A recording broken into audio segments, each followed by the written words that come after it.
예, 오늘은 초등 고1의 2학기 기말고사 문제에 대해서 분석을 해보도록 하겠습니다. 그러니까 이렇게 유형을 나눴는데요. 학교 내신의 방향에 대해서 말씀드리고자 이렇게 좀 나눠봤습니다. 제가 생각하는 고등학교 영어 내신의 어떤 좋은 영어 내신 조건은 첫 번째로 어떤 수능하고 비슷해야 한다. 왜냐면은 만약 수능하고 너무 거리가 멀면은 학생들은 내신하고 수능하고 따로 공부를 해야 되는 그런 사태가 벌어집니다. 그럼 이게 낭비죠. 내신을 열심히 공부하면은 수능 공부가 저절로 되게, 예, 이게 저는 좋은 고등학교 영어 내신이라고 생각합니다. 그래서 이렇게 나눈 이유가 얼마만큼 좋은 내신인지 수능과 비슷한지를 좀 구체적으로 정확하게 객관적인 지표를 들어서 설명을 하고자 합니다.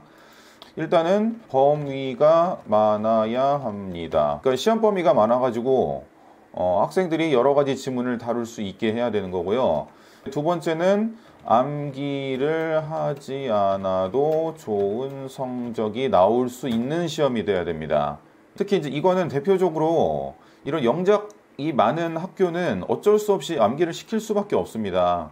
그러니까 이런 문제를 조금만 줄여주시면은 혹은 내지 않으셔도 될 수 있는 그런 문제가 되었으면 좋겠다는 바람입니다. 그러면서도 선생님 입장에서는 어쨌든 등급을 가르쳐야 되잖아요. 그래서 그러면서도 상위권, 하위권 등급을 가를 수 있는, 그러니까 이런 영어 문제가 굉장히 저는 좋다고 생각합니다.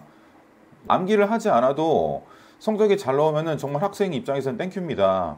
암기를 할래?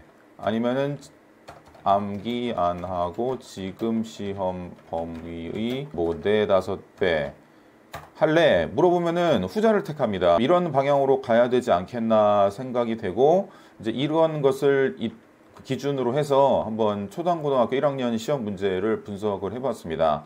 그래서 객관식 같은 경우에는 이제 레벨 1, 2, 3, 4, 5번이 있고, 이거는 전부 다 수능 유형입니다. 그러니까 레벨 1부터 레벨 8까지는 어느 정도 수능 유형과 어떤 가까운 유형이라고 생각하시면 됩니다.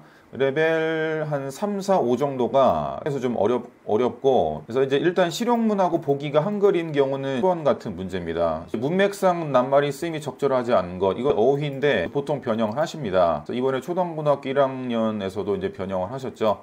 그러니까 이런 거를 푸시려면은 이제 평소 어휘 실력이 있어야 됩니다. 절대로 내신 시험에 있는 것을 많이 본다고 혹은 암기하신다고 해서 이 문제를 풀 수 있는 게 절대로 아닙니다. 3번 같은 경우에는 실용문 쪽이죠. 난이도가 쉬운 거고요. 혹시 일치 불일치가 있는데 보기가 영어가 되니까 이제 학생들이 조금 어려워합니다. 이제 이 학생은 뒤에 이제 보시면 이제 보기가 영어로 된 거를 굉장히 많이 틀렸어요. 레벨 3의 유형을 많이 틀렸습니다. 그러면은 이제 여기서부터 실력을 키워 나가야 되는 겁니다. 그러니까 이 학생은 그 모의고사도 한 4등급 되는 학생입니다. 기초가 많이 부족한 학생이죠. 영어로 보기가 변형될 수 있고 어법도 변형되는 것에 적응할 수 있게 평소 어휘 실력, 그 다음에 논리 실력을 키워서 학교 시험에 잘 적응할 수 있게 대비해 주는 게 저희 학원의 일이라고 생각이 됩니다. 학원 같은 경우에도 그런 거 같은 경우는 신유형입니다. 학생들이 많이 어려워하는 거죠. 보기 해석이 되지 않으면 틀릴 수가 있는 거고요. 그 다음에 이제 요약문 완성인데 역시 보기에 있는 단어를 약간 헷갈리게 해서 에볼루셔널이랑 레볼루셔널이를 약간 헷갈리게 해서 원래는 미디엄이 들어가야 되는데 미디엄이랑 비슷한 뜻이 비클이 역시 매체란 뜻이 있거든요. 이 학생도 이제 그런 것 때문에 틀렸네요. 이런 어휘 문제 전부 다 변형해서 나왔고요. 4번 쪽 문제가 굉장히 많이 출제가 됐습니다. 3번, 4번, 5번 출제가 많이 되면은 객관식으로도 충분히 등급을 가를 수 있다고 생각이 됩니다. 일치불일치인데 영어로 나와서 해석이 좀 잘 안 돼서 틀린 것 같아요. 하다 보니 연결사를 보시는 듯한데 실제로는 이게 연결사 문제가 아니고 어법 문제입니다. 그러니까 유형도 약간 페이크를 주신 것 같아요. 그래서 원래는 이제 이 빨간 문장이거든요. 인스테드 오브가 전치사니까 뒤에 명사가 와야 되는데 요거를 살짝 문장을 바꾸셔가지고 주어하고 동사가 있는 문장으로 바꾸셨어요.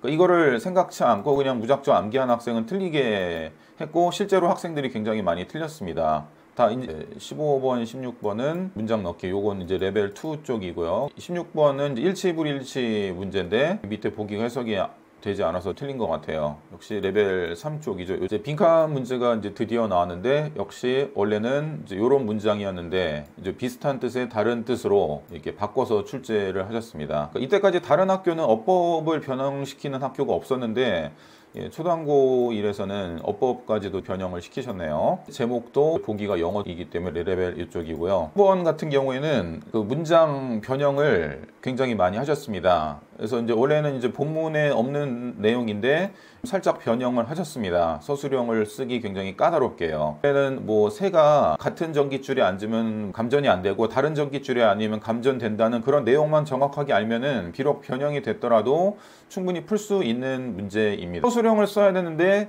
서술형의 이 지문이 변형이 됐기 때문에 이게 외워도 안 되는 겁니다. 그래서 굉장히 난이도가 까다로운 거죠. 서술형인데 가장 난이도가 어려운 이쪽으로 문제를 출제를 하셨습니다. 그래서 많이 어려웠고, 뭐 어디까지나 저 개인적인 생각인데 뭐 이렇게까지 하지 않으셔도 좀 더 수능이랑 가까운 유형을 내셔도, 이 라이팅은 수능에 나오지 않기 때문에 이렇게까지 하지 않으셔도 등급을 충분히 가를 수 있다고 생각이 됩니다. 1번 같은 경우에도 역시 보기가 영어로 나와서 많이 학생들이 틀렸고요. 어법을 틀리는 거 고치는 거죠. 8번이 되겠고요. 이것도 이제 일종의 영작입니다. 정확하게 이제 다 주어진 게 나왔기 때문에 변형이 없는 거죠. 논술형 3번은 역시 요약문 완성인데, 역시 요약문 완성, 이쪽이 되겠고요. 이제 요거 같은 경우도 역시 요약문 완성이죠. 이거 같은 경우는 이제 어휘 변화를 해서 영작을 하는 겁니다. 있는 걸로 출제가 된 것 같네요. 전체적으로 초등고등학교 문제를 살펴보면은 골고루 출제를 하셨는데, 그러니까 서술형도 그렇게 문제가 많진 않지만 학생들이 어려워할 수 있는 문제를 골고루 출제를 하셔서 좀 많이 어려웠다고 생각합니다. 객관식이라든지 전체적인 것에서는 암기를 해서는 절대로 풀 수 없는 문제를 이렇게 변형을 시키셔가지고 여러 군데 신경을 많이 쓰시는 게 눈에 보입니다. 학생 입장에서 대학을 잘 갈 수 있고, 학생부 종합 쪽에서 강세를 보이기 위한 여러 가지 조건 중에 하나가 이쪽 내신이라 생각하는데, 어쨌든 내신에 관한 생각은 좀 그렇습니다. 학생이 훨씬 더 효율적으로 공부할 수 있고 같은 실력이더라도 대학을 더 좀 잘 갈 수 있지 않을까 생각이 됩니다. 이상으로 초등고등학교 1학년 시험 문제 분석을 마치겠습니다.